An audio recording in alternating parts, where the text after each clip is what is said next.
So ಮುಂದೆ ವೃಶ್ಚಿಕ ರಾಶಿ ಅವರಿಗೆ ಹೇಗಿದೆ?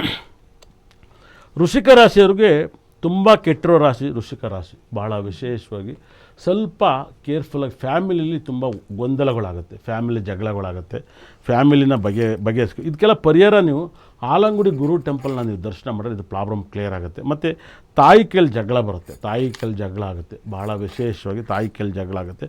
ತಾಯಿ ಕೈಲಿ ಜಗಳ ಆಗ್ಬಾರ್ದಂದ್ರೆ ರಾಹು ಟೆಂಪಲ್ನ ನೀವು ದರ್ಶನ ಮಾಡಿ, ರಾಹು ಗ್ರಹನ ದರ್ಶನ ಮಾಡಿ, ನಿಮ್ಮ ಪ್ರಾಬ್ಲಮ್ ಕ್ಲಿಯರ್ ಆಗುತ್ತೆ. 10ನೇ ಮನೇಲಿ ಕೆಲಸದಿಂದ ಕಿರಿಕಿರಿ. ಇವು ನರೇಂದ್ರ ಮೋದಿ ವೃಶ್ಚಿಕ ರಾಶಿ, ಭಾಳ ಮಿರಾಕಲ್ ನೀವು ಅರ್ಥ ಮಾಡ್ಕೊಳ್ಳಿ. ನರೇಂದ್ರ ಮೋದಿ ವೃಶ್ಚಿಕ ರಾಶಿ, ಅವ್ರಿಗೆ ಇದ್ದಕ್ಕಿದ್ದಂಗೆ ವಾರು ಜಗಳೆಲ್ಲ ಬಂದ್ಬಿಡ್ತು. ಇವಾಗ ನೋಡಿ ಎಷ್ಟು ವೃಶ್ಚಿಕ ರಾಶಿ, ಅವ್ರ ಅಮ್ಮ ಬಂದರು, ಒಂಥರ ಮಿಸ್ಅಂಡರ್ಸ್ಟ್ಯಾಂಡಿಂಗಲ್ಲಿ ಮಾತಾಡೋಗ್ಬಿಟ್ರು. ನನ್ನ ಫ್ಯಾಮಿಲಿ ಸರಿ ಇದೆಯೋ ಸರಿ ಇಲ್ವೋ ಅನ್ನೋ ಥರ ಮಿಸ್ಅಂಡರ್ಸ್ಟ್ಯಾಂಡಿಂಗ್ ಕೇಳಿದ ಪ್ರಶ್ನೆಗೆಲ್ಲ ಉಲ್ಟಾ ಹೇಳ್ತಾಯಿದ್ರು. 100% ಎಲ್ಲ ಅನ್ನೋಕ್ಕಾಗಲ್ಲ, ಇದು ನಂದು ನಾನು ಅಂತ ಅಂದರೆ ಜನ ಒಂಥರ ಕನ್ಫ್ಯೂಸ್ ಆಗೋ ಥರ ಆಗುತ್ತೆ 100% ಆ ಥರ. ಯಾಕಂದರೆ ವೃಶ್ಚಿಕ ರಾಶಿ ಇವಾಗ ಮೋದಿಯವ್ರು ಇನ್ನೂ ವಾರ್ ಮಾಡನಲ್ಲ, ಸ್ವಲ್ಪ ಮಾಡಿದರು, ಈ ಥರ ವೈಬ್ರೇಷನ್ ವೃಶ್ಚಿಕ ರಾಶಿಯವ್ರಿಗೆ ಟೈಮ್ ಬ್ಯಾಡ್ ಆಗೈತೆ. ವೃಶ್ಚಿಕ ರಾಶಿಯವರು ಸಿನಿಮಾ ತೆಗಿಯೋರು ಆಗಿರ್ಬೋದು, ರಾಜಕಾರಣಿಗಳಾಗಿರೋದು ತುಂಬ ಕೇರ್ಫುಲ್ಲಾಗಿ ಹ್ಯಾಂಡಲ್ ಮಾಡಿ. ನರೇಂದ್ರ ಮೋದಿ ಹೆಂಗೆ ತುಂಬ ಜವಾಬ್ದಾರಿಗೆ ಎಷ್ಟು ಬೇಕಷ್ಟು ಮಾಡ್ಕೊಂಡು, ಜಾಸ್ತಿನೂ ಮಾಡಲ್ಲ ಕಮ್ಮಿನೇ ಮಾಡಲ್ಲ.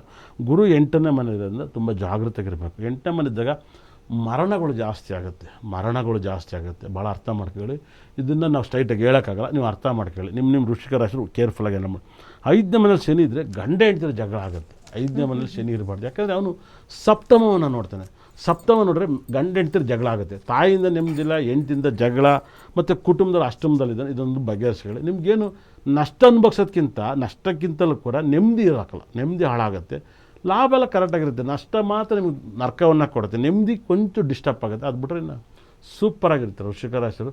ನೀವು ಮಾಡಬೇಕಾದ್ರೆ ಒಂದು ದರ್ಶನವನ್ನು ಬಹಳ ವಿಶೇಷ. ವೃಶ್ಚಿಕ ರಾಶಿಯವರು ವೈದ್ಯನಾಥೇಶ್ವರನ ಟೆಂಪಲ್ನ ನೀವು ದರ್ಶನ ಮಾಡಿದರೆ ತುಂಬ ಒಳ್ಳೆಯ ಶುಭಫಲನ ಕೊಡುತ್ತೆ. ವೈದ್ಯನಾಥೇಶ್ವರನ ಟೆಂಪಲ್ನ ನೀವು ದರ್ಶನ ಮಾಡಿ ತುಂಬ ನಿಮ್ಮ ಜೀವನ ಪಾವನ ಆಗುತ್ತೆ. ಮತ್ತು ಮುರುಗನ ಅತಿ ಹೆಚ್ಚು ಆರಾಧನೆ ಮಾಡಿ, ತುಂಬ ಮುರುಗನ ಅತಿ ಹೆಚ್ಚು ಆರಾಧನೆ ಮಾಡಿದಾಗ ಸಾಕಷ್ಟು ಪ್ರಾಬ್ಲಮ್ ಕಲಿಯಕತ್ತೆ. ಮತ್ತು ನಾಗದೇವತೆನ ಆರಾಧಿಸೋದು, ಮತ್ತು ಹಳ್ಳಿ ಮರವನ್ನು ಪೂಜೆ ಮಾಡೋದು ಸಾಕಷ್ಟು ಬದಲಾವಣೆಯನ್ನು ಕಾಣುತ್ತೆ. ಮತ್ತು ನಿಮ್ಮ ಲೈಫಲ್ಲಿ ಭಾಳ ವೈಬ್ರೇಷನ್ನು, ಭಾಳ 10ನೇ ಮನೇಲಿ ಕೇತಿದ್ರೆ ಭಾಳ ವೈಬ್ರೇಷನ್. ಯಾವುದಾದ್ರು ಚರ್ಚಿಗೆ ಹೋಗೋದ್ರಿಂದ ನಿಮ್ಮ ಪ್ರಾಬ್ಲಮ್ ಕ್ಲಿಯರ್ ಆಗುತ್ತೆ. ಗಣಪತಿ ಟೆಂಪಲ್ಗೂ ಕೂಡ ನೀವು ಹೋಗಿ ಒಳ್ಳೆಯದಾಗುತ್ತೆ. ಓಕೆ.